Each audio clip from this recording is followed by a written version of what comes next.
all of Brad Pitt's PR has been to spin this alleged incident into this period of Brad Pitt's life where terrible things happened to him. Brad Pitt's heart was broken. Brad Pitt went through this terrible thing. That's what the framing is.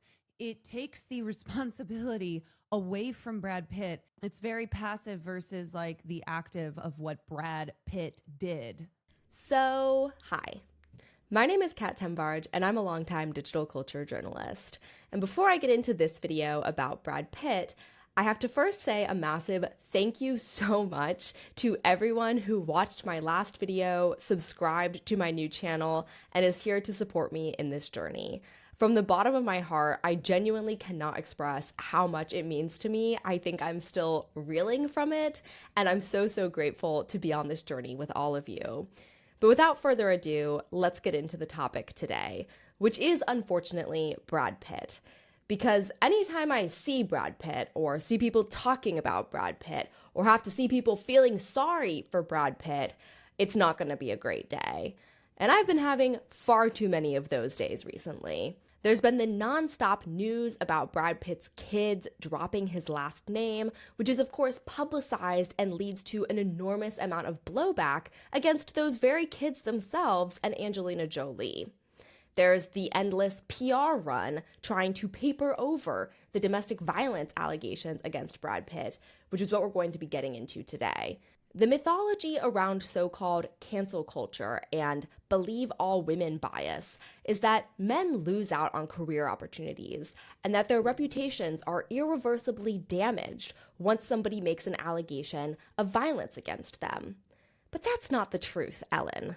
A lot of times, men actually benefit from being named in these allegations, and the massive machinery of Hollywood PR, media sexism, and general misogyny joins forces to uplift these men and preserve their careers and shove them into our faces over and over again until we've forgotten about all of those little inconvenient allegations. Brad Pitt is the premier example of this, but he's far from the only one. We also have Johnny Depp, Justin Baldoni, and these three men all have a lot in common, especially related to their PR strategies. And to unpack all of this with me, I've assembled my own personal anti-abuser Avengers, featuring Ophie Dokie, YouTuber extraordinaire who coined the phrase misogyny slop ecosystem. Please check out her channel if you haven't already. And Caroline Kwan, Hollywood guru and Twitch streamer.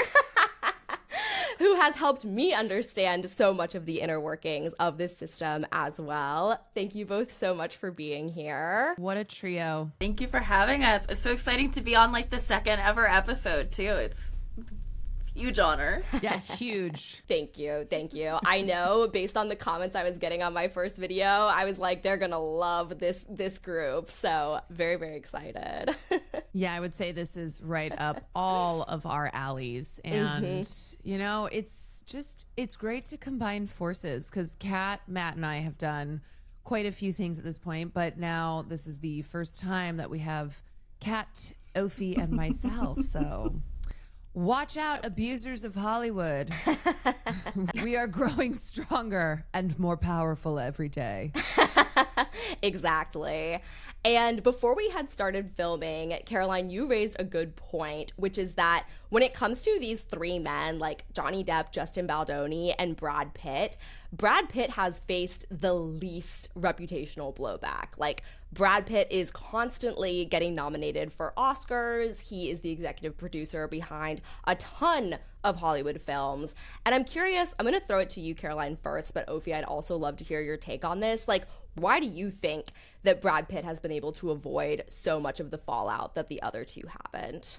Ooh, so by and large, people, I would say, were not aware of the, let's call it, plane incident of 2016. And then shortly after, Angelina Jolie had filed for divorce. And one reason for that is because the details that we now know didn't come out until I think it was like 2022, so 6 years afterwards. And essentially all of the parties had agreed to not pursue charges when the FBI investigated. And the reason the FBI investigated was due to third-party witnesses. It was not Angelina. It was not any of the children who like contacted the FBI. It was people who had witnessed what went down on that plane. And so I think because there was a lot of secrecy around it, it was not until years afterward that the details from that report came out. And also because Brad Pitt has a very shiny golden boy reputation in Hollywood, which he has managed to hang on to for a long time. Throughout his divorce with Jennifer Aniston, who was America's sweetheart, but his PR team was able to spin that in his favor when he had an affair with Angelina and then married Angelina and they had their family. And then throughout his divorce with Angelina, again, his PR team stepped in and they were able to really keep hold of that shiny golden boy reputation. I would say now is the most that I have ever seen people start to say, fuck Brad Pitt. Yeah. Throughout all of his scandals and controversies, you know, the New Orleans housing fiasco that was after Hurricane Katrina, the multiple divorces that I just named, it's funny because this is the most I have truly seen people respond negatively to him with this recent round of clearly planted stories to make him look like the good guy. Yeah, I think that's absolutely true. Yeah, and many such cases when you speak, Caroline, but you hit a lot of the points that I immediately had in mind when Kat raised that question. My answer for that was going to be that it's because Brad Pitt is like one of very few capital M movie stars that we have right now. And I think that offers him a level of insulation. And then literally in my notes, I had the Brangelina of it all, because I think not only it's interesting that they were able to like maintain his reputation through that, but also I think it really set very easy groundwork for when he did turn on Angelina later, that's something that has become a bullet in the gun against Angelina, but not against Brad. It's terrible that Angelina was the other woman, and that's like worse than Brad cheating on somebody with Angelina, even though like he would have been the one in a committed relationship if they were cheating together. Another thing I'd like to note is Brad is very smart with the films that he throws his producer name behind. And I'm going to give a couple examples. Voice of Hind Rajab. Brad Pitt is a producer on that film. Now, Brad Pitt is not openly pro-Palestine. Brad Pitt is a smart producer who knows that if he adds his name to films, one, it will help to brandish his reputation as a good guy in Hollywood. And two, it's a very smart thing where he can escape like being called out for not using his own voice explicitly in a political way, but then he can turn to his producer credits and go, well, I did 12 Years a Slave, which won Best Picture. Well, I produced Voice of Hind Rajab, which was obviously this harrowing story and was nominated for Oscars.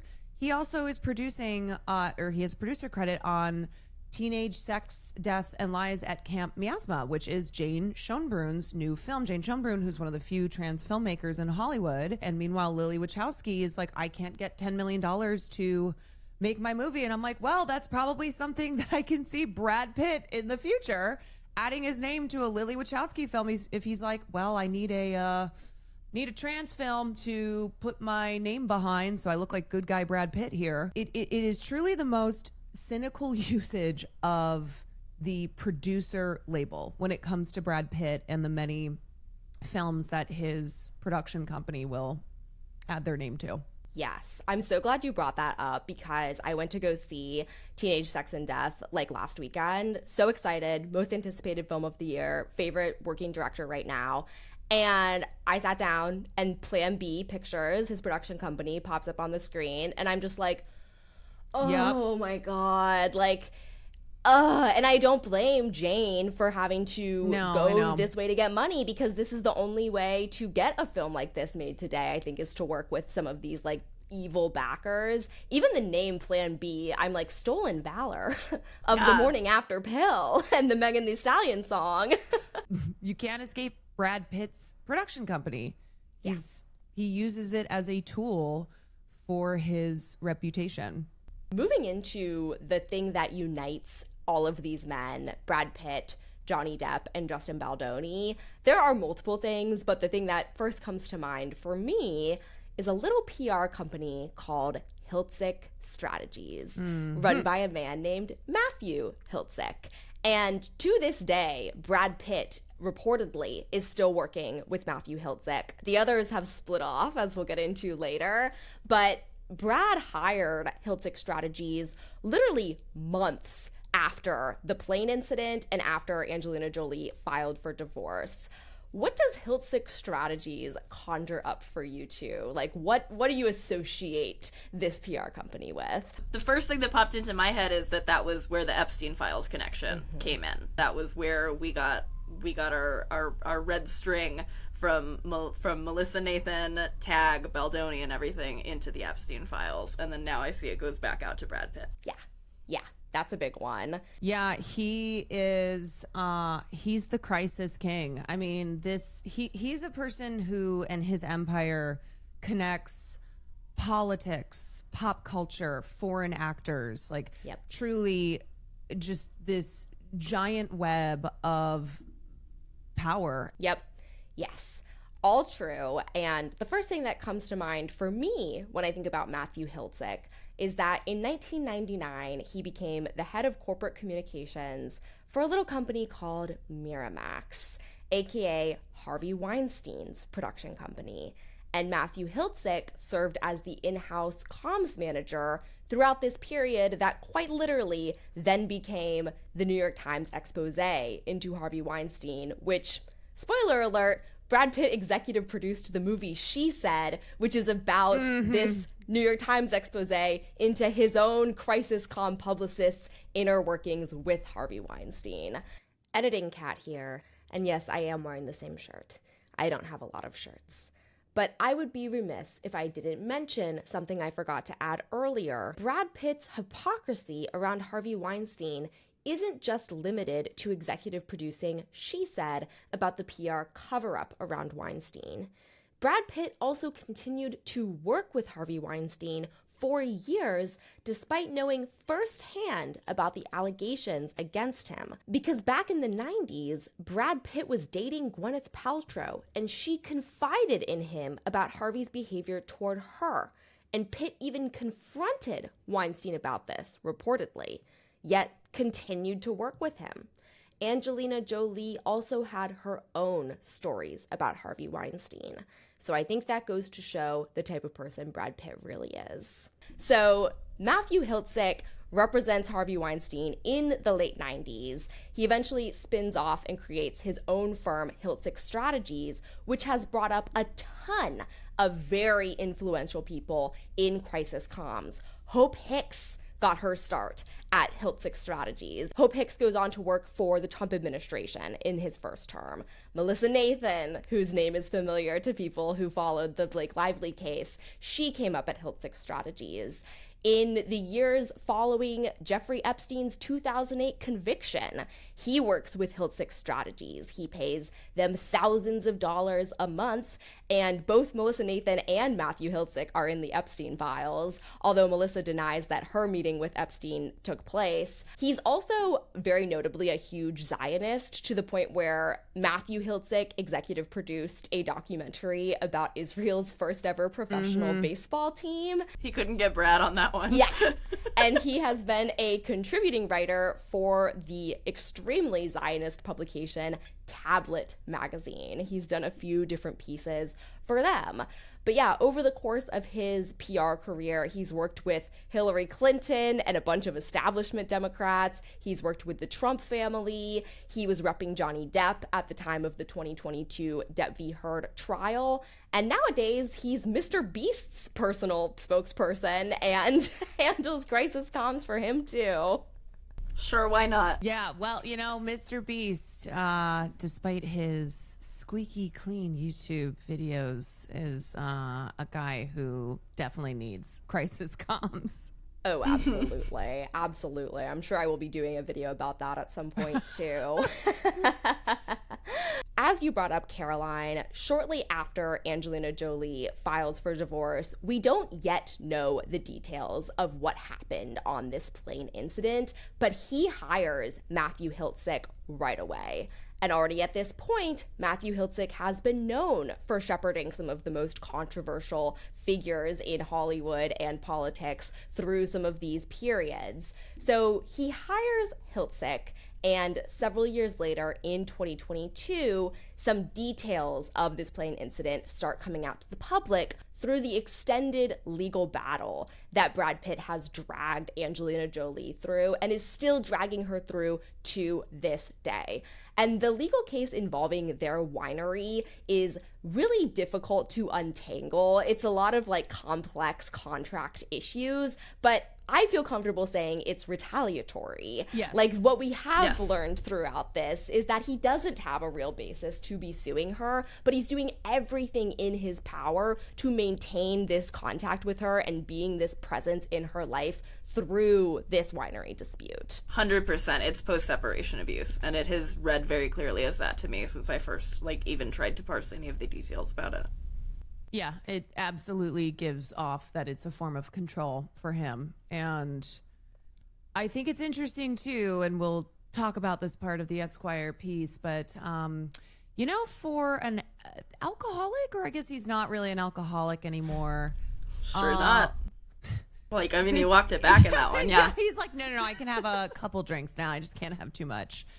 That's an entire part of Brad Pitt's history that I think really needs to be scrutinized. A guy who has been dragging his ex-wife through the fucking mud with this co-owned winery that they have. And additionally, this is a pattern of behavior when it comes to substances, when it comes to alcohol and drugs, that Brad Pitt has been very inconsistent on. And also, it seems like it's a part of his PR playbook. Yeah. Which is, this is now, I don't know if you guys saw today that there was a Daily Mail, of course, Daily Mail. I know something exactly in Daily Mail. Yeah, tell me if I'm jumping the gun too. But I just think this whole winery situation, this whole Brad Pitt's alcohol issues having to do with that dark period of time in 2016, having to, the plane incident, which we won't talk about, but we will talk about how Brad Pitt got sober and went on Armchair Expert. To talk about his sobriety.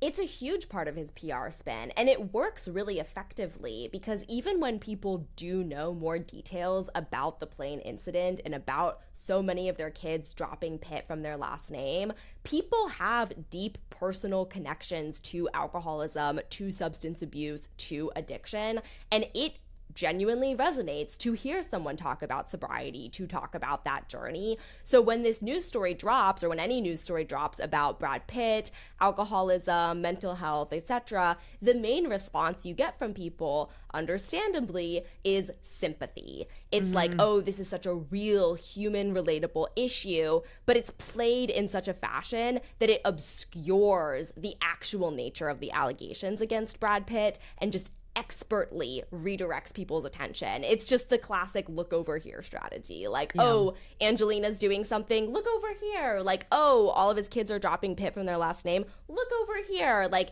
is such a useful rhetorical PR tactic in that way. And we have all of these journalists who are willing to help them. I did want to go over, for those who are not aware of what is in this lawsuit, where Angelina Jolie was able to file documentation detailing these abuse allegations. And I remember at one point I talked to a like PR expert when I was working at NBC News who was like, it was really smart of her to go about this the way that she did, because she's protected in putting this in a lawsuit, in that he can't just go and sue her for defamation over this. Like, if she had come out at any point before this and said what she said happened on this plane, he could easily sue her for defamation and we could have another Depp v. Heard style event. But instead, she puts it in the lawsuit, and so that gives her some protection. And this is at the root of so much of the Brad Pitt PR playbook, is trying to obfuscate and obscure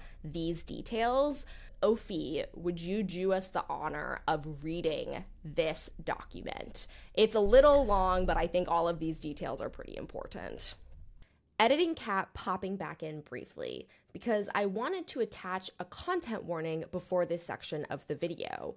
We're about to read through the detailed allegations against Brad Pitt, which contain some pretty disturbing details of domestic violence. This could be triggering to a lot of viewers, and if you don't want to watch this part, you can skip ahead to the next timestamp below. We actually got a little bit emotional filming this, but instead of reshooting, we decided to keep it in, because I think it's important to show a real reaction even to rereading this information. It goes to show, again, what type of person Brad Pitt is alleged to be. I should also note here that Pitt denies the following allegations. We'll get into more on that in just a second. On September 14th, 2016, Jolie's marriage came to an end. On that day, Jolie, Pitt, and their children were flying to Los Angeles from Chateau Marval. Throughout the long overnight flight, Pitt was physically and emotionally abusive to Jolie and their children, who were then between the ages of 8 and 15. After that flight, for her family's well-being, Jolie decided to file for divorce. As documented in a lengthy and detailed FBI report, Pitt's aggressive behavior started even before the family got to the airport, with Pitt having a confrontation with one of the children. After the flight took off, Jolie approached Pitt and asked him what was wrong. Pitt accused her of being too deferential to the children and verbally attacked her. An hour and a half later, Pitt abruptly walked over to Jolie, demanding, "Come here," and directed her to the back of the plane. He pulled her into the bathroom and began yelling at her. Pitt grabbed Jolie by the head and shook her, and then grabbed her shoulders and shook her again before pushing her into the bathroom wall. Pitt then punched the ceiling of the plane numerous times, prompting Jolie to leave the bathroom. As she exited, one of their children asked, "Are you okay, Mommy?" Pitt yelled back, "No, Mommy's not okay," and started deriding Jolie with insults. When one of the children verbally defended Jolie, Pitt lunged at his own child, and Jolie grabbed him from behind to stop him. To get Jolie off his back, Pitt threw himself backwards into the airplane's seats, injuring Jolie's back and elbow. The children rushed in and all bravely tried to protect each other. Before it was over, Pitt choked one of the children and struck another in the face. Some of the children pleaded with Pitt to stop. They were all frightened. Many were crying. Sorry. Take your time. You're good. I know. It's really upsetting. And it's just so scary, too, to think about, like, being a child and being in this, like, enclosed space with all of this. Yeah. Like, no, it's horrifying. Her first thought was to protect the kids. I have read this probably 10 plus times at this point, and it still never stops being horrifying. Yeah. Absolutely. It's harrowing. It's so harrowing. Do you want to keep going over, or do you want to switch over? Yeah, I can keep going. Okay. With nowhere to go and to avoid Pitt's wrath, Jolie and the children sat still and silent under blankets. Nobody dared to go to the bathroom. Pitt periodically emerged from the back of the plane to yell and swear at them. At one point, he poured beer on Jolie. At another, he poured beer and red wine on the children. After many tense hours, Pitt finally fell asleep. Jolie then arranged for separate transportation at the airport. After they landed, Jolie cautioned the children that no matter what Pitt did, they should not intervene. She then went to wake Pitt up and told him that she and the children were going to a hotel. Pitt once again screamed at her and pushed her down yet again. He shouted that nobody was getting off the plane and prevented the family from deplaning for about 20 minutes. After a child intervened and demanded to leave, Pitt finally relented. But once outside the plane door, Pitt again physically abused one of their children. He also grabbed and shook Jolie by the head and shoulders, causing one of the children to beg, "Don't hurt her." He let Jolie go, but then called her a bitch, before adding, fuck you all." Jolie and the children then left and made it to a hotel. 5 days later, on September 19th, 2016, Jolie filed for divorce. Having been alerted to Pitt's conduct by a third-party witness, the FBI launched an investigation. After interviewing various witnesses, the FBI agent who conducted the investigation concluded that the government had probable cause to charge Pitt with a federal crime for his conduct that day, and the agent prepared a probable cause statement for referral to the United States Attorney's Office for prosecution. Thank you for reading that. It is genuinely so harrowing, and I just, like, the first time that I saw this, it was over. Like, I was like, I will never, ever want to see Brad Pitt's face again. Like, this conduct is despicable. And despite that, I have been forced to see Brad Pitt's face over and over again. He's at every award show. He is one of the most powerful A-listers in Hollywood. He produces all of these movies, and he's faced essentially zero accountability for this. And there's two things I want to briefly chat about here, because I've seen people kind of try to diminish the severity of these allegations in one of two ways. They say, oh, well, the FBI didn't go on to press charges against him, so it's a her word against his type situation. And one thing I want to highlight is that there were tens of thousands of dollars of damage to this plane that multiple witnesses corroborated because of the aforementioned wine and beer that was spilled all over the plane. So when people try to position this as just like in the Esquire article, as we'll get to, no one knows what really happened on that plane. Like, yeah, we do have hard physical evidence that corroborates what she wrote in this testimony. Like, there is a lot of evidence of what happened on the plane that day. The other thing is, people will try to say that this is all a lie and it's a form of parental alienation, that the children like stick by their mom and are dropping Brad Pitt's last name because it's easier for people to believe that Angelina Jolie is this sort of like demented person who would invent this conspiracy and manipulate all of her children than just believe like the very clear and obvious reality that men like Brad Pitt do these types of things all the time, and these kinds of abuse are very common, and it's also very, very common for them to face no consequences for it. The thing is, if it had been one or two, maybe three kids, I think the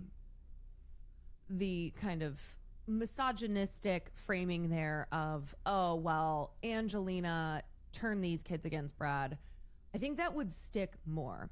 But the fact that it is now 5 of 6 who have legally petitioned to drop his last name, and it is coming after they turn 18 when they are now legal adults, and most likely the 6th child will also probably pursue the legal means to drop the Pitt last name as well, because all 6 of the kids, by all accounts, and also just based on who we have seen them publicly with, they do not associate with their father. And there was a custody agreement up until they turn 18. And so it's not a coincidence that now we are seeing this happening kind of one after the other. And I don't know if you guys remember Pax's post that he made on Brad Pitt on Father's Day. And then he had also posted one, I don't think it was that same year, but posted one for Angelina where, let's just say, the posts were dead opposite in their tone and emotionality. This was the post that Pax, who is, I think, 22 now, had made a couple of years ago. And it read, "Happy Father's Day to this world-class asshole. You time and time again prove yourself to be a terrible and despicable person. You have no consideration or empathy toward your 4 youngest children who tremble in fear when in your presence. You will never understand the damage you have done to my family because you are incapable of doing so. You have made the lives of those closest to me a constant hell. You may tell yourself and the world whatever you want, but the truth will come to light someday. So happy Father's Day, you fucking awful human being. And it's a picture of Brad Pitt winning his Oscar for Once Upon a Time in Hollywood. Yeah. And then he had posted something for Angelina on Mother's Day, and it's a picture of her not on stage, not like a, fancy red carpet photo, just a normal pic of her that it looks like he took. And he said, happy Mother's Day to this amazing person. Love you forever and always. That's so sweet. And people look at that and they're like, alienation. And I'm like, no, no, no, no, no. Nope, that's not what's happening here. Totally reasonable, mature response to like exactly what was described in this lawsuit. Because these kids witnessed the abuse and were also victims of their father's abuse.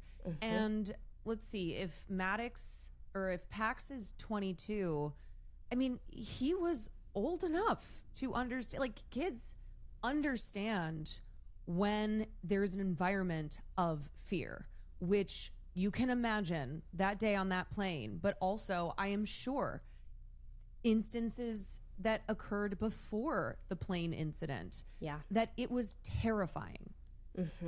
They understand that fear. They understand being afraid when their father is creating that environment.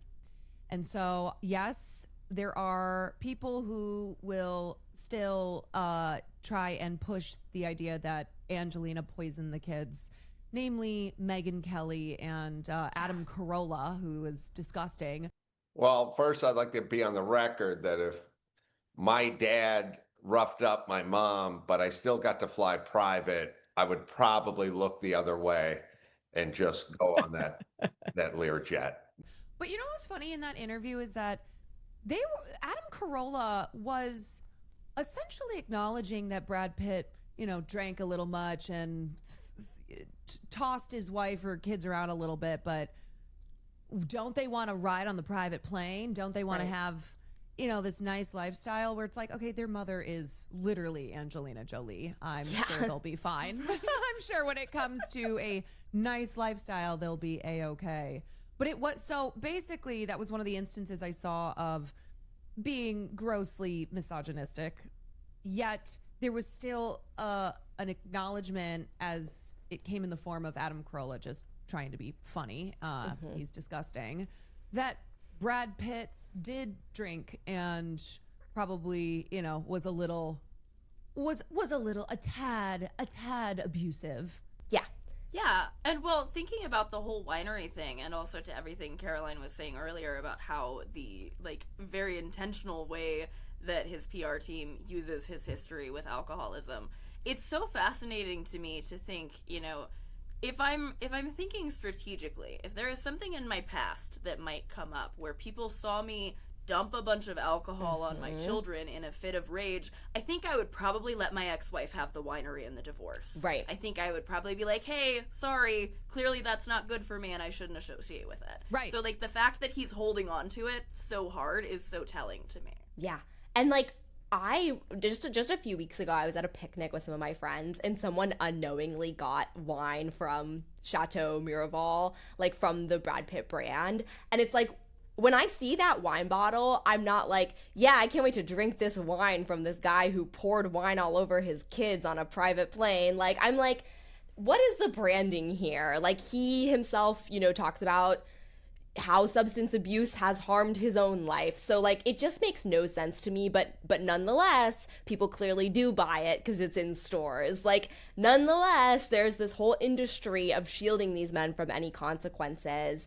And I think a lot of people, similar to the Adam Carolla point, I think a lot of people actually do believe that this happened. I think a lot of people are very capable of believing this happened. They just don't want it to matter. They don't want it to be consequential. They just want people to ignore it and move on because they like Brad Pitt as an actor and they want to keep watching his movies, or they just don't want to have to deal with any sort of cognitive dissonance around the fact that this guy who they think is a gorgeous Hollywood movie star is also capable of monstrous behavior. And like with regards to the parental alienation theory, which I see all the time, like if I open any Instagram post or Facebook post from a major publication about one of these kids dropping the last name, the comment section is just wall to wall, like Angelina is crazy, Angelina turned them against their father, yada, yada, yada, yada. And it's also worth noting that this theory, parental alienation disorder and syndrome, it's pseudoscience. It's like alienation is a real concept, but specifically how it's applied in these cases is not. The reality is much more frequently children will side with their abuser against the victim of that abuse. Like that is the more common style of alienation, is children will be like, oh, I want to go to dad's house because they, you know, have their dad uses money, their mom reacts to the abuse. So that's like the more typical style of alienation that you see. The way that this entire like fake syndrome is used the majority of the time is to help abusive fathers maintain custody in court cases. Like that's how this phenomenon manifests in everyday lives all around the planet all of the time. And it's also why I think the Brad Pitt case matters so much, is because this is not that unusual. For most people, this doesn't happen on a private plane, but this type of stuff happens, you know, in homes around the world every day. And these theories and this rhetoric of victim blaming helps abusive fathers in particular maintain custody and retaliate against their partners. And then to repackage that in this Esquire article and be like, wouldn't it be so sad if I couldn't access all of the parts of myself? Wouldn't it just be really bad if I put a lot of effort into figuring out how to be calm? Wouldn't I lose part of myself if I couldn't blow up when I feel like it? And also, by the way, just so you know, I'm gonna lay some groundwork. I am drinking again, but just so we know. Literally. And I want to get into the Esquire article because we keep alluding to it, and this was kind of the inception of why this video came about, is this Esquire piece. He is on the cover of this month's issue, and the headline of this article is A Monday with Brad Pitt. And before we even get into the article itself, two things. The first being, Brad Pitt and the media are like perfect partners in this whole rehabilitation tour that has been taking place over the past several years. This is not the first Brad Pitt magazine cover story to attempt to rehabilitate his image, reframe these allegations and Brad Pitt as a person, and also present him as someone non-threatening and even feminine. There was another magazine cover where the image is literally Brad Pitt in a field of flowers, like he's like Edward Cullen, like he is almost like, it's almost like queering the image of Brad Pitt so that we don't see him as the man who he's portrayed as in this lawsuit, but rather as not just the movie star, but also progressive. As sunshine. Yeah. As the sunshine itself. Also, this is not even the only Esquire profile that has been used to rehabilitate his image. Yeah. He did an Esquire piece when he had divorced Jennifer Aniston. And similarly in that piece, and I know we still keep alluding to the recent Esquire piece, but in this Esquire piece that came out, that would have been early 2000s, he talked about how he was burnt out from drug usage during his marriage to Jennifer Aniston, and how he felt like he was just wasting his life and he was just sitting on the couch and yada yada yada. And so he actually got some backlash to that, so he had to clarify his comments. It was like, oh, I'm not blaming Jennifer Aniston and my marriage to her for why that was a really difficult time of my life. But clearly this is a strategy he has employed now multiple times, where he goes through a divorce with a famous woman and is like, I had substance abuse issues, and I'm not saying that my bitch ex-wife caused me to have these issues, and it was a really dark time in my life, but you know. Yeah, but I'm also not saying but I'm also that. not saying that. Yeah.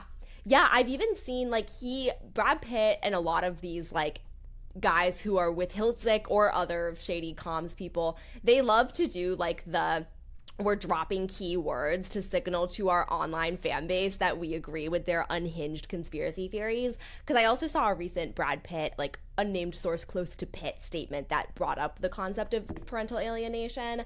And it's also so reminiscent of Johnny Depp's PR strategy following his divorce from Amber Heard, where he was like, I spend tens of thousands of dollars on wine every month.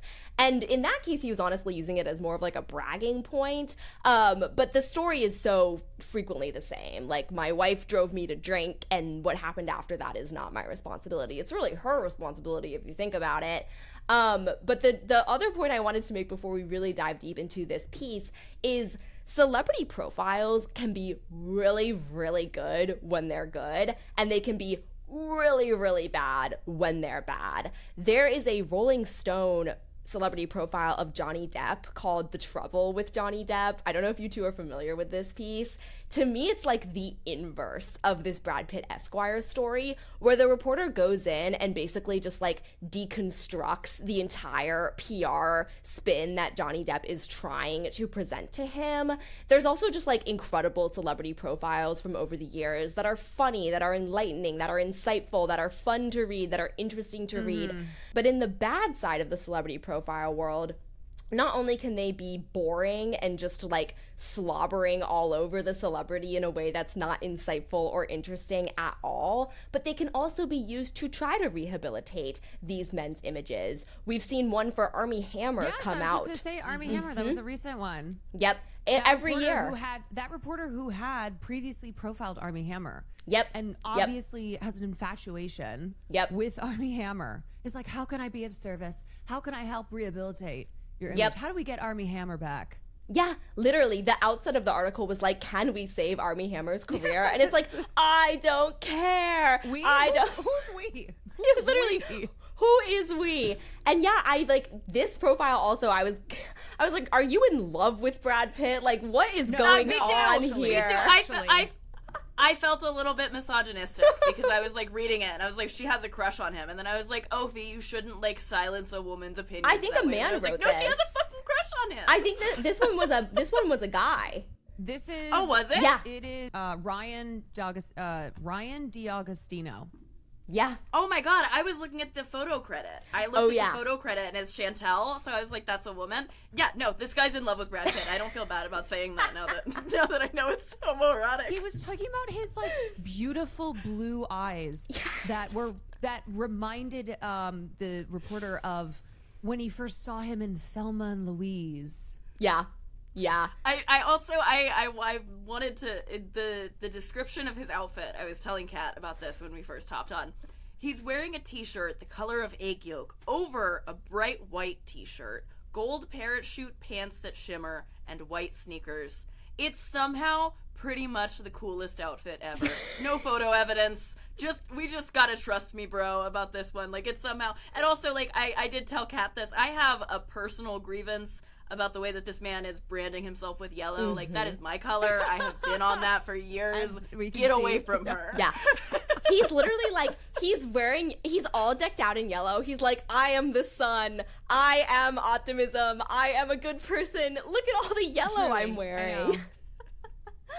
But yeah, getting into this piece, we are not reading the whole thing. It is a 22-minute read, and we do not need all of this extraneous detail. This piece, I also like, hate to say it, except not really. It's really overwritten. Oh, it's so overwrought with like, just, you can get the sense that every word Brad Pitt would say, Ryan D'Agostino, the writer, would be like, just hanging on to every single word. And just the dramatization of the setting here with like him bringing out the charcuterie when he gets to the point where he's like, let's just leave it at the family stuff. It's so soapy. Yeah, it is.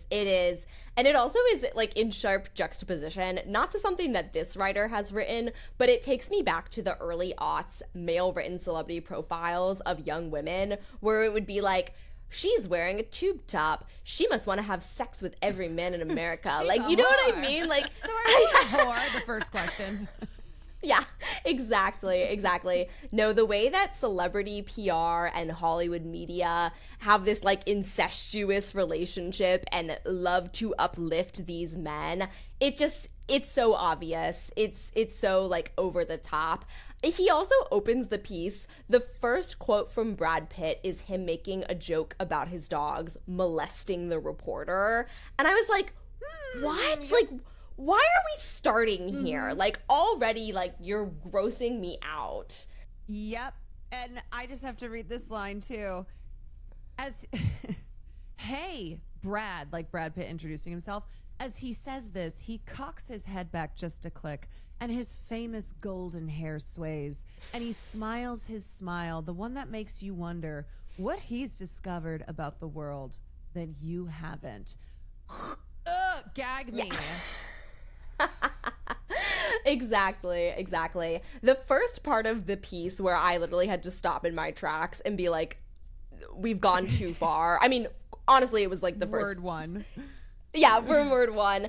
This part, which is also the poll quote that they use as the subheading of the piece, he writes, like, he basically describes this intro. He describes Brad Pitt giving him a charcuterie plate in, like, over-the-top detail. And he's like, you probably wouldn't care about this if it was about somebody else.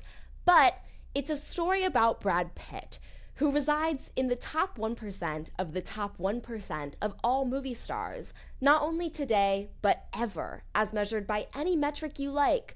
Raw talent, total earnings, handsomeness, box office gross, natural magnetism, the overall quality and entertainment value of his canon so far, and also intrigue.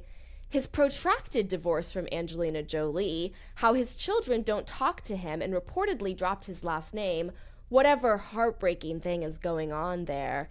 You've perhaps heard about this, and maybe that is part of the reason you keep reading.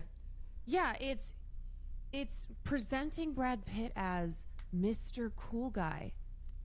So everything else is secondary, like the, little abuse nonsense. It's all secondary to how cool, to how just easy breezy, sunshiny, cool Brad Pitt is and always has been and always will be. Yep. It's also like his protracted divorce, which is another way of saying like his long drawn out divorce. And whose fault is that? Like, who made the divorce so long and drawn out? And also they're like, his children reportedly dropped his last name. And I'm like, you're a journalist and you're sitting in front of him. Why don't you ask him? Yeah. Ask him if his kids dropped his last name. Like, what are we doing here? No, we need to talk about how his eyes are as seductive as ever. Yeah, this journalist is just too lost in his blue, excitable, seductive eyes.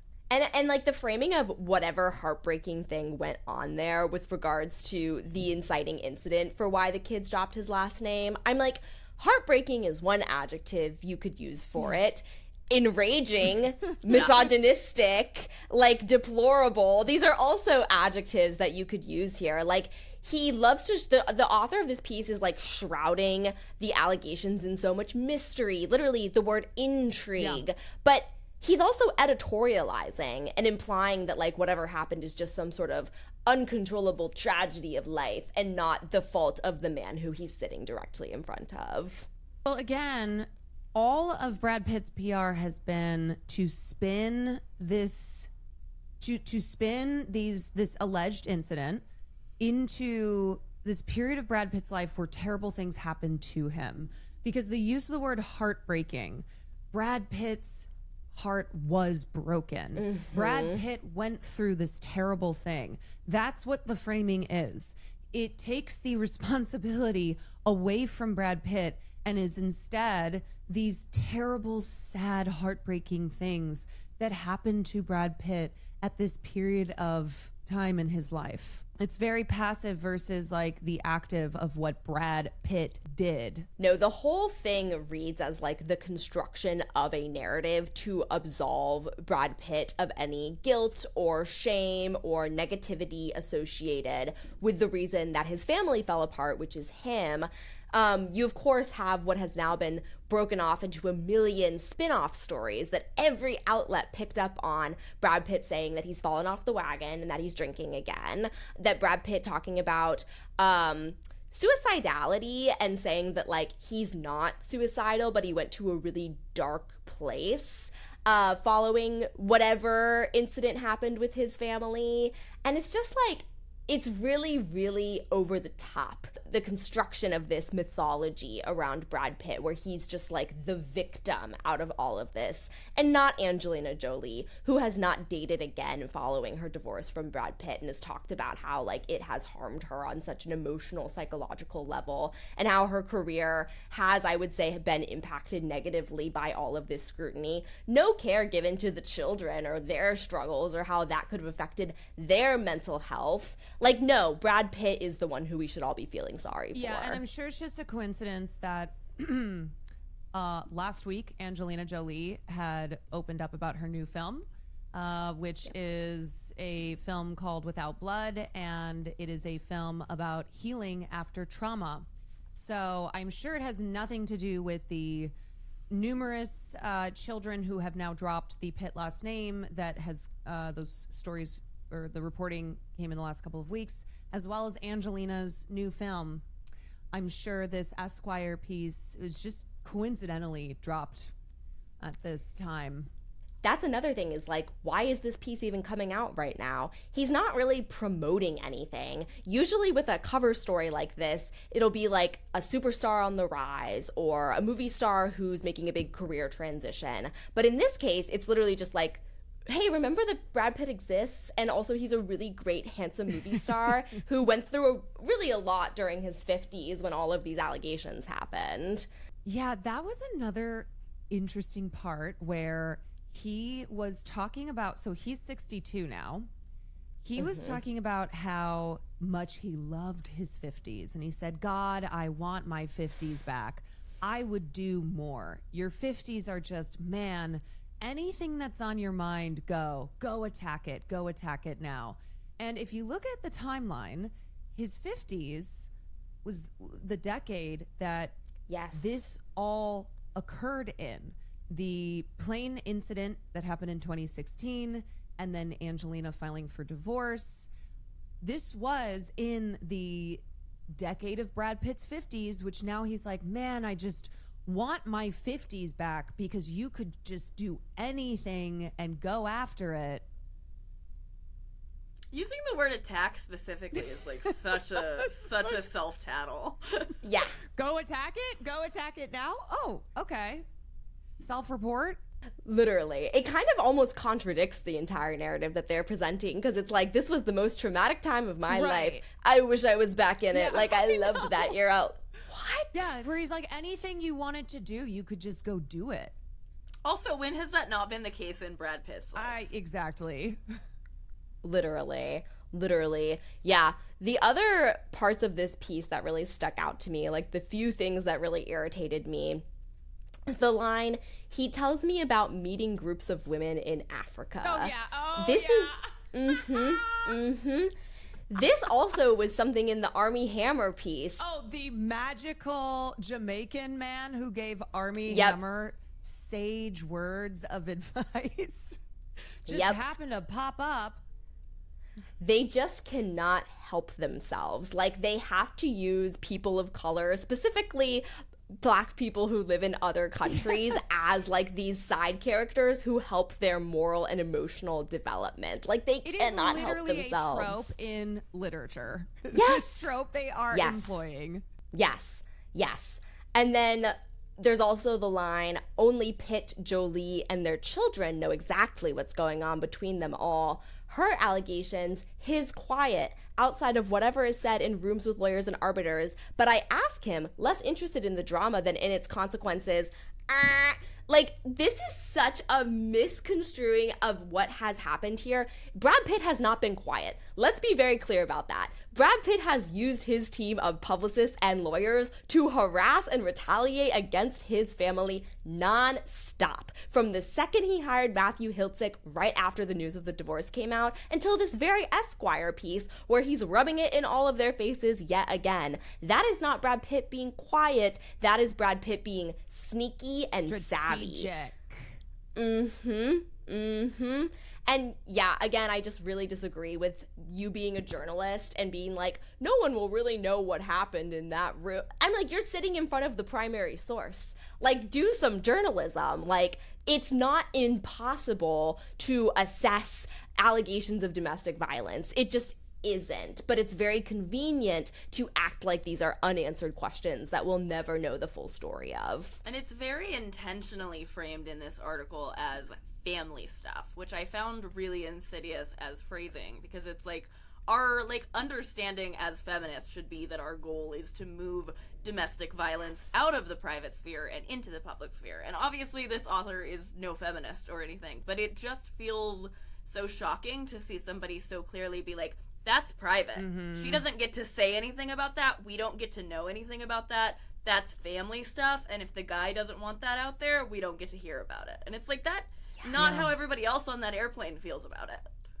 Yes. No, that is such a good point. It is the constant use of language and rhetoric to establish abuse as private family matters, private sphere, the very thing that I think it was second wave feminists who worked to establish abuse as a matter that wasn't just within the private sphere, right? I think so. Yeah. Yeah, as a public health crisis. Yes. The last thing, which is kind of beside the point, but just indicative of like, why do I need to hear from Brad Pitt, is they randomly start talking about AI and they go on for paragraphs. I was skimming that part. Oh, that's fine. You know what? We'll just AI Brad Pitt then. If Brad Pitt's like, Literally. yeah, let's just use AI for these mid-budget films. Okay, buddy. Then I guess Right. we don't need Brad Pitt the person. We'll just AI Brad Pitt. Maybe the one rare use of ethical AI. Can I put it in that super hell that they have in that one episode of Black Mirror where they're in hell for 1,000 years every minute? That's what I'm gonna do with the Brad Pitt AI. I wanted to go back to the part about mental health, because this is something, and we talked about this is something that links these other male abusers' strategies as well. This is part of the playbook, especially someone like Justin Baldoni, whose entire persona was, I'm a male feminist. It's good for men to talk about their emotions. We need to open up emotionally to be more healthy, and blah, blah, blah. That is so nefarious here. The way that he's clearly not well-versed enough. He's not as good of a phony in this department as Justin Baldoni is, because Justin Baldoni had an entire podcast. His entire shtick was being a quote-unquote male feminist. So Brad Pitt has clearly been coached on bringing up this point as a part of the feel bad for Brad Pitt strategy, but he doesn't have it's like he does a half-assed job at it, but it's like, oh, as long as I just mention, as long as I allude to mental health struggles, that's good enough, right? Check the box. But it's so fucking gross, because this has been something that in the kind of in this modern culture where we are openly talking more about mental health and we're talking about men's mental health, that it has been used in this faux progressive, I would say overcorrecting, but then also intentionally faux progressive way to shield usually famous people from accountability. This gets used by stans for their fave when they go, well, once we bring up the mental health issues, then no other arguments can be, nothing else can be said. There can be no criticism. There can be nothing, because how dare you when we're talking about mental health struggles. And this is something that for these male abusers is definitely a part of this modern era where maybe in the early 2000s or before, you did not have this strategy deployed like it is now because of how the culture has moved to be more open about mental health, to have more empathy for the prevalence of mental health struggles. Yeah. Well, and it strikes me too how gendered that as something that is empathy granting is.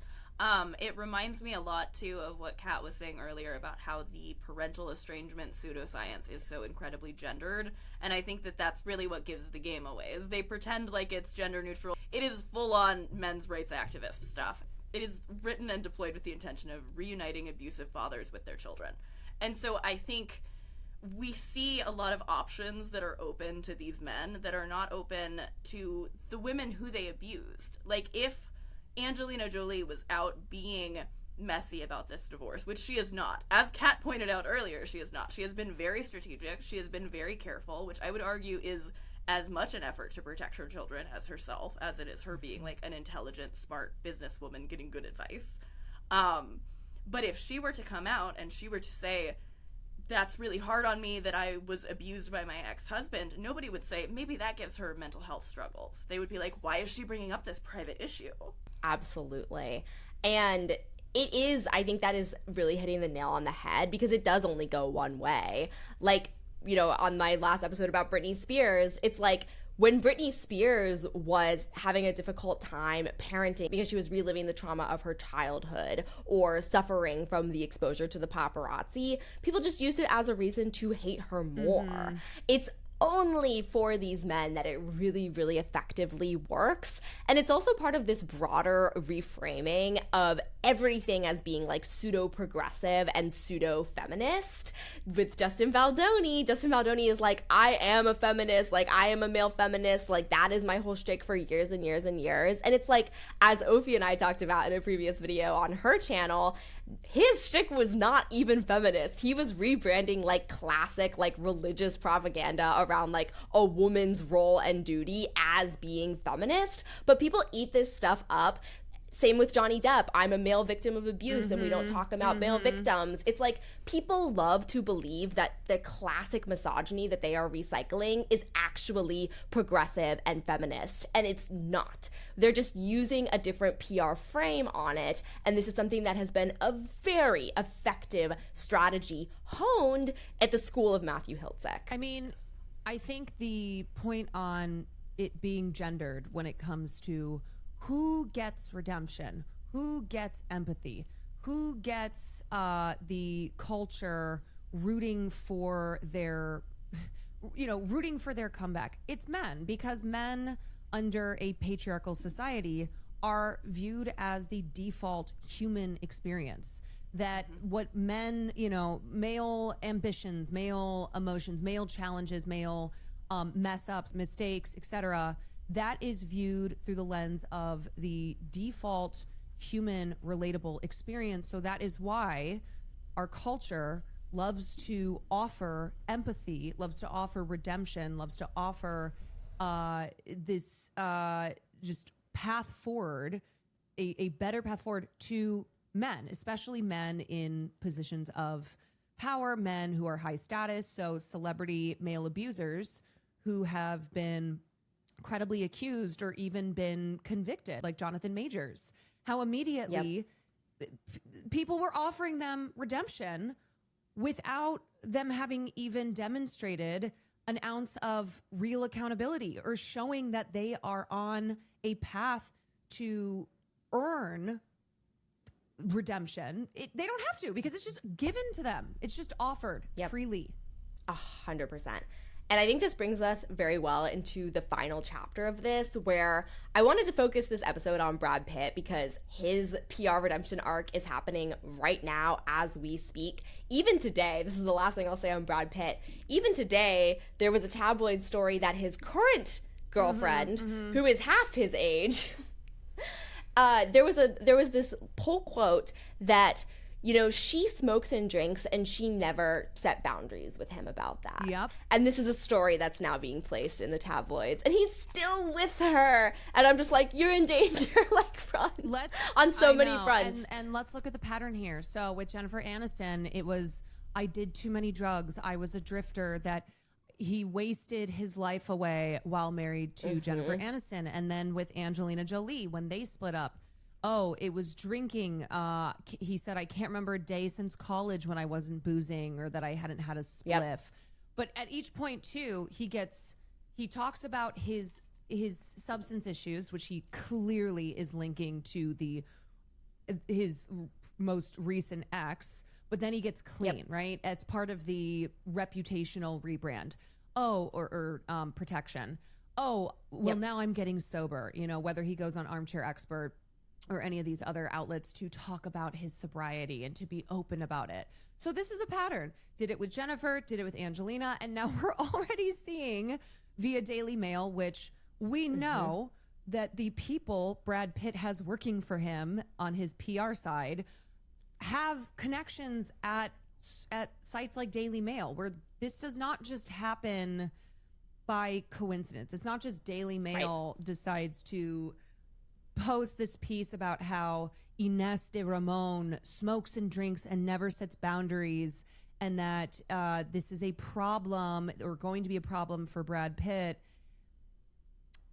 This is a pattern, and specifically with Brad Pitt, a pattern of pointing to his ex or his current paramour as the person who drives him to have substance abuse issues. And then after a split, which with both Jennifer and Angelina, different circumstances, but still like Brad Pitt and his team needing to ensure that Brad Pitt's reputation remains squeaky clean, that he's the sunshine golden boy, talked about getting sober and how that was a dark period of time in his life, but now things are so much better. Exactly. And I don't want to linger too much on the Johnny Depp and Justin Baldoni, because I know I'm going to do longer deep dives into both of these men at some point.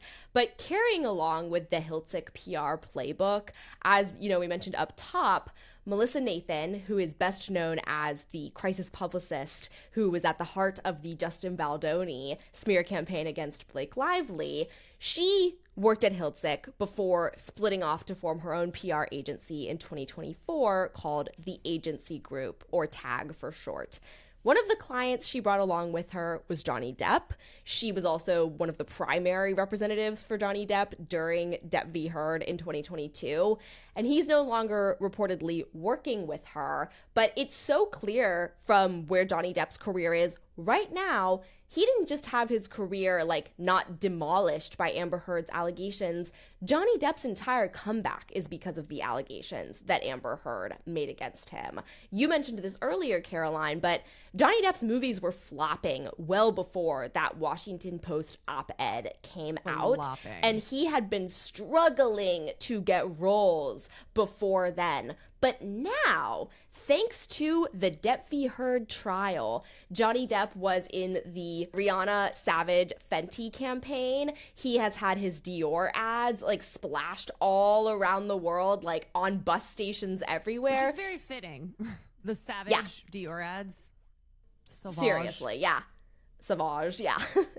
And now he's going to be in the Christmas Carol remake, the trailer of which has this whole setup where it's he's finally making his comeback, the Johnny Depp you know and love from the early 2000s. He's going to be back. And it's very clear to me that the whole media push around this, which I think is going to get worse and worse in the months leading up to the release of this film, is going to be really highlighting the fact that not only did Amber Heard's allegations not destroy his career, they boosted his career. He's bigger than ever thanks to the fact that she accused him. Yeah, this whole Johnny Depp's career took a huge hit because of Amber Heard, was the basis for his defamation suit against her in 2022.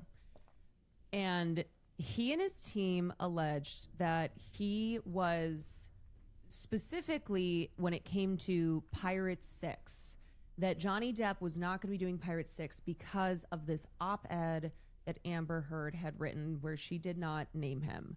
And if you remember, Tina Newman, who was a production executive at Walt Disney Studios, testified and denied that claim and said that she had not been aware of anyone who was in the room making decisions on Pirates 6 deciding not to have Johnny as a part of Pirates 6 because of the op-ed, that like people had not even heard of the op-ed. But the reality was that in the 2010s, Johnny Depp had really solidified his reputation as being a nightmare on set.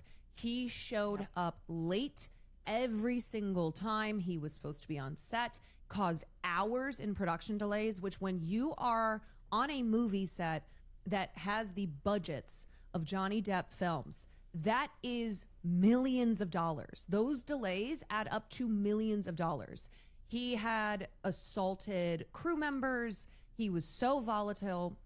He was, of course, in, the throes of his drinking and drug abuse. So he was a massive problem. And I think that there had been a report from maybe like 10 years ago that showed that Johnny Depp was the most overpaid actor. For what his movies brought in, like dollar to the ratio of like dollar to dollar, I think it was like $1.20 to Johnny Depp being paid $1. So for what he got paid for these films, many of which in the 2010s were massive disasters, he was a money suck. I mean, I feel like I even knew as a child, like I was young when the Pirates movies were coming out. I remember in my family the narrative being like, oh, that's Johnny Depp, we haven't seen him in a long time, like he's coming back, like he's been gone. And then as the more those movies go on, you hear more and more about like him being shitty, him being drunk all the time, him not learning his lines. Like it is just obviously always been so clearly full of shit that anything in his career was impacted by Amber's op-ed. And I think people mix up what happened with Fantastic Beasts and then what happened with Pirate 6. So Johnny Depp did leave Fantastic Beasts, and that was after he lost the case against The Sun in the UK, where he sued The Sun for libel, and he lost because The Sun in that court case was able to prove 12 out of the 14 claims of abuse that Amber Heard, who they had called in to be their primary witness in their case, had alleged. So after he loses that case, then he and Warner Brothers part ways on Fantastic Beasts. If you ask me, though, in my most kind of cynical but realistic understanding of the movie business, I think Warner Brothers needed an excuse to get rid of him because he had become a massive liability on production sets, and he was not worth what he used to be worth. And I think people still associate Johnny Depp with like his heyday, which really ended I would say after the probably second Pirates film, because then there was a straight decade of just absolute disasters. So I think Warner Brothers, after the UK case, saw that as the final nail in the coffin, where they're like, this guy is so not worth the squeeze. Like, the juice ain't worth the squeeze here. Yeah, absolutely. I was working at a movie theater when the last Pirates movie came out, and they had put it in one of our biggest capacity theaters, like expecting that it would have the juice. And I remember, like, on opening night, there were 2 people in the theater. Ow. There were 2 people there. It was quite staggering, like very, very visceral of a memory. Like, we do not need to have this many seats for this movie. And despite, everything, despite the UK case, Amber Heard's Washington Post op-ed, Johnny Depp has not missed a single year in terms of having credits on his IMDb page. Like, he was working in stuff that was far lower budget, far, like, away from major production studios for a little bit there, but he never actually missed a year. Like, his career never truly stalled. And now he has this big budget movie coming out, which will have a massive, like, production behind it, massive budget, like, huge advertising push, which is also championed by the Ellisons studio, Paramount, which is actively working to try to hire and rehabilitate men who were accused during the Me Too movement, including Brett Ratner, including Max Landis. Oh, Yes. God. Yes. Yeah. Yes. Max Landis, who Yes. they were considering to do the G.I. Joe film. Yes. They're also former NBC Universal CEO Jeff Shell, Yes. who lost his position over allegations of, like, having an improper workplace relationship. Also, animation chief John Lasseter. Like, all of these men have been hired by the Ellisons because they are conservative billionaires, and this is part of their ideological strategy. And people will comment and be like, Johnny Depp doesn't even like Donald Trump, when I, like, try to draw that line between them. And I'm like, it doesn't matter. Like, the anti-Me Too ideology trends, it goes beyond mere, like, political allegiance. It's all part of this, like, bipartisan strategy to rehabilitate these men ultimately. In the same way that Russell Brand was once upon a time a leftist activist, which he wasn't really an activist, but you know what I'm saying, is that he was promoting leftist views and writing his fuck-ass books, and then now is on the classic, like, conservative Christian grifter pipeline path. Yep. So exactly. It doesn't matter if, like, oh, well, that person once upon a time said fuck Donald Trump, or is not, you know, has a period of their life espoused liberal views. It's like, this is a thing that happens with powerful men who are accused of abuse. They will latch on to the right-wing rallying cries of cancel culture and wokeism, and they use that as a shield. Yep. And I would not be surprised if we see this sort of right-wing pivot from Justin Baldoni, Not at all. who I wanted to end on. Justin Baldoni in recent weeks has begun laying the groundwork for his comeback in full force. He's been posting on Instagram again, and as a warning, if I click on those posts and see anyone who I'm following liking Justin Baldoni's posts, instant unfollow. I don't care if you're my relative. Like, I'm unfollowing you. Yeah, no, you're a loser, because I know you're not a Justin Baldoni fan. I know that you That's didn't watch the him thing. and Jane the Virgin go, I'm a lifelong Justin Baldoni fan. No, you're doing that because Justin Baldoni was accused of creating a hostile work environment and sexually harassing multiple women on set. Yep. Lest we forget, the r/Justin Baldoni fan subreddit with this description, dive into Justin Baldoni's world as we explore recent events, shows, and movies, podcasts, and books, # Team Raphael Forever. This subreddit, this fan subreddit for Justin Baldoni, was created on August 17th, 2024. The exact moment when the Melissa Nathan-led campaign kicked into gear. He doesn't have fans. He doesn't have fans from he his doesn't. From being a famous actor. No. Right. Justin Baldoni, to me, is one of the best examples of how allegations can actually uplift men, because he didn't have this sized fandom or following before all of this happened. He was, I think, generously like a D-lister before all of this happened, and now he has this massive following. His comeback video has almost 500,000 likes, and it now has this community note affixed to it, which really pissed me off when I saw this. Someone put a community note on Justin Baldoni's comeback Instagram post that says, Justin and Wayfarer were sued by Blake Lively. All 16 of her original claims were either thrown out by the judge or she dropped in order to avoid trial. And I'm like, this is not true. This is not true. This is revisionist history. Oh my God. The way that Community Note has now become this evil tool for just And making it's such a good idea, making too. misinformation seem legitimate. Yep. Because, like, people obviously need a reminder of this.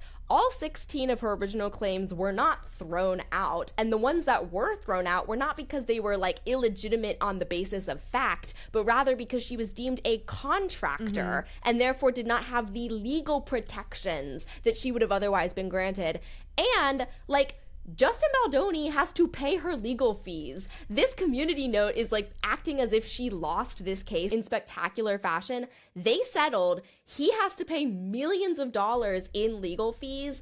And like, she, at this stage in the case, had prevailed on multiple claims. Yeah. So like, the whole thing, this whole community note is just like, oh, she dropped it to avoid going to trial. And it's like, if that was her thinking, it was not because she thought she was going to lose, but rather because she had seen what happened in Depp v. Heard and did not want to repeat that. And I'm glad, because I didn't want to have to repeat that either. Her team knew from the beginning that there was a very high likelihood the specific claims related to sexual harassment on set would be tossed because of technicalities.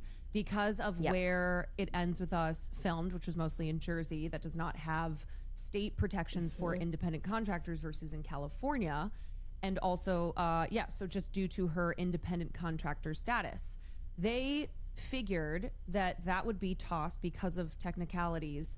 So that is why the main basis were the retaliation claims, which did go forward. That the judge, the other thing is, people act as if these claims were litigated in court itself, and the judge went, there is no evidence of sexual harassment, and that's why I'm tossing them. This is how bad the misinformation around this case has been. And I know that it felt like every single day there were 20 new pieces being dropped, and a lot of the framing of what was being reported on was so anti-lively and very misogynistically framed.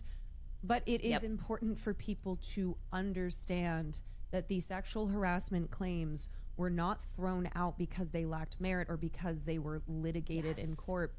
It is because of technicalities that Lively's team figured from the beginning would result in them being tossed, but they needed those to move forward with the retaliation claims, which those claims did move forward. Exactly. But in the meantime, Justin Baldoni and his wife, Emily Baldoni, are both back to posting on Instagram and leveraging this situation for personal clout. Emily Baldoni, for their wedding anniversary, posted a photo and captioned it, "Marriage still my favorite lift, wink." And for those who don't remember, there was a part in Blake Lively's allegations where she said that Justin Baldoni had gone behind her back to ask her personal trainer to essentially get her to lose weight so that he could better lift her in a scene, as if she is not already teeny tiny. And just the whole thing was so clearly misogynistic. And I can't say for certain that Emily Baldoni is referencing that, but all of the comments are making fun of Blake Lively. So these two are gonna ride the wave of Blake Lively hate that they created all the way to the bank and beyond. It's just so obvious, and I would not be surprised if they also lean into some sort of right-wing pivot, because that is where their most aggressive audience is obviously located.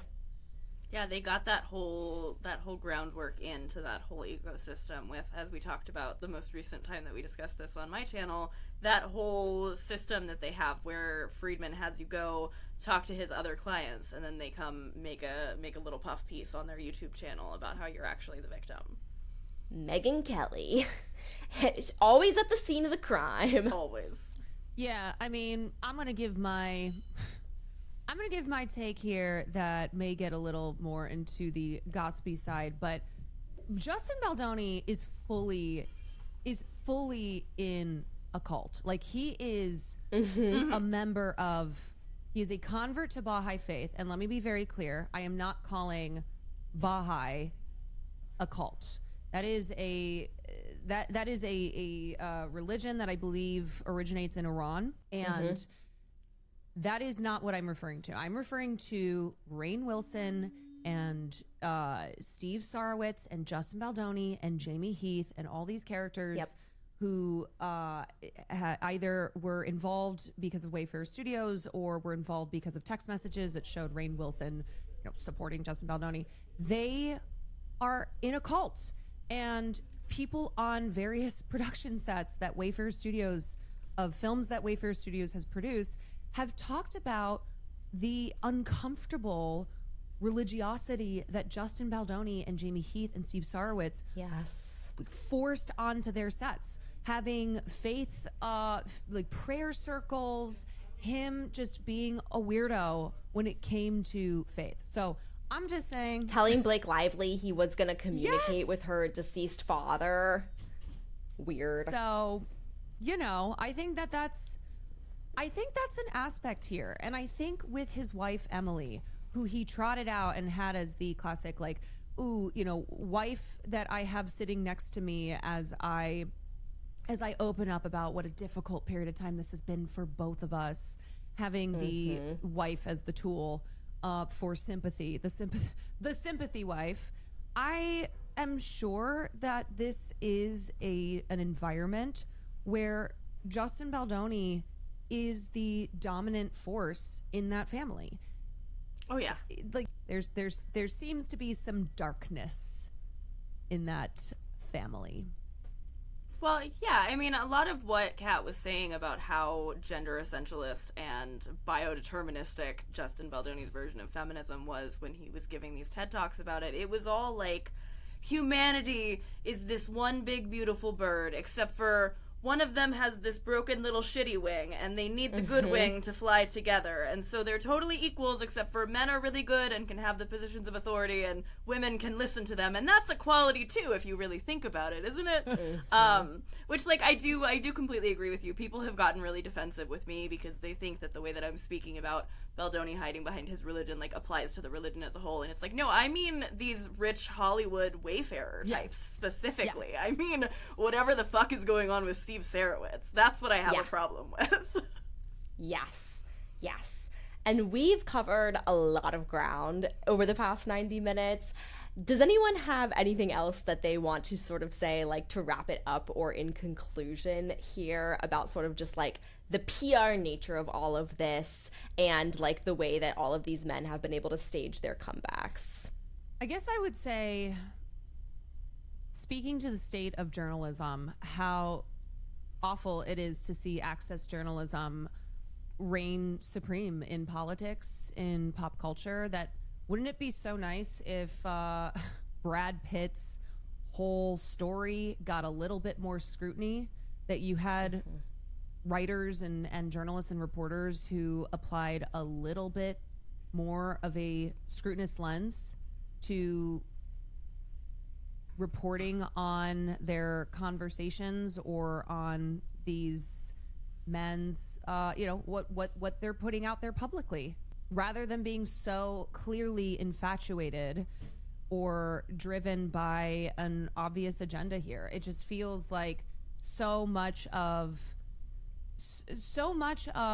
the kind of disentangling of fact from fiction now comes down to people like us, you know, independent media commentators, people in the pop culture sphere, which of course the pop culture sphere is so dominated by misogynists and those who seek to kind of find the more salacious, gossipy elements of pop culture than to actually set narrative straight and ensure that the culture doesn't keep proliferating these bigotries. But I don't know. I mean, I think I'm always happy to have this conversation with people like y'all, and to know that there are voices online that have been calling out these male abusers, calling out these patterns, these playbooks, because Lord knows it just is not something that we see from the media, not something that we see in these glowing, infatuous profiles. Yeah, I think what I would say too, and has kind of like been on my mind since we started, when Caroline pointed out that this is the first time of these many attempts at resurgences of Brad Pitt's career and at puff pieces of him, that we're seeing people kind of have it up to here with it. I feel like people have finally hit their limit, and I think that in that way, my like positive takeaway here is that I think that that is I think we can maybe draw a direct line from the work that Blake Lively did in this case that she just settled to bring forward information about the way that these smear campaigns operate to people who are commenting on this having a greater level of information, having a greater level of suspicion against figures like this who are in all of these different pies, but also against the playbooks that they're using that are the same across.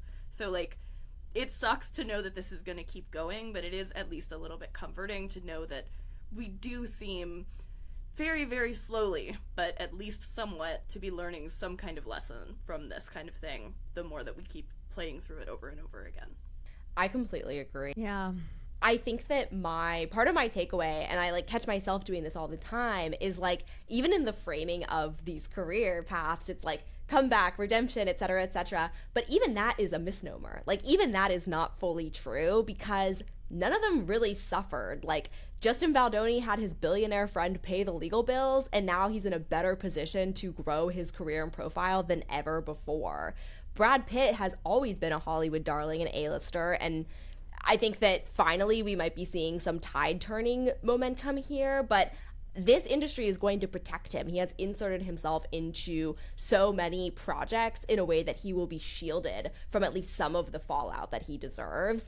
And Johnny Depp has just ridden this wave all the way to being cast as this iconic character. I hope as many people don't go to see that movie as possible, but I also wouldn't be surprised if a lot of people go to see that movie. So I think that in sort of how we frame cancel culture and how we frame these biases in society, they work in one direction, which is against women and children, and they don't really disrupt or derail the lives of these men. In fact, they do the opposite.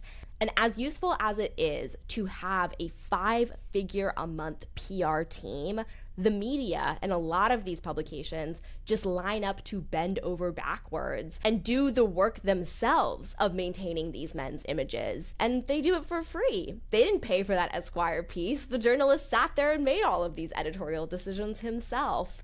So it is, a coalition of forces working to protect these guys from the consequences of their own actions. But I am very heartened by this growing community of creators who we have pushing back against that noise. And with that being said, where can people find both of you so that they can listen to all of your excellent content as well? Ophie, do you want to start? Yeah, I'm just Ophie Dokie on YouTube. There's like a little dash in between. It's short for Ophelia. I'm also Ophie Dokie on Bluesky. And I am Caroline Kwan on just about every platform, but my main platform is Twitch, where I stream nightly starting at 6 p.m. Pacific time, and you will always find me covering stories at the intersection of pop culture and politics. And my work can be found at spitfirenews.com. You can subscribe for free, or if you really want to help me out, you can become a member for just $5 a month, where you will also get access to my Discord, my most recent paywalled piece about Brad Pitt, and all of my other reporting. Thank you so much for being here. Thank you for all of your support on this YouTube channel so far. It truly means the world to me, and I will see you next time.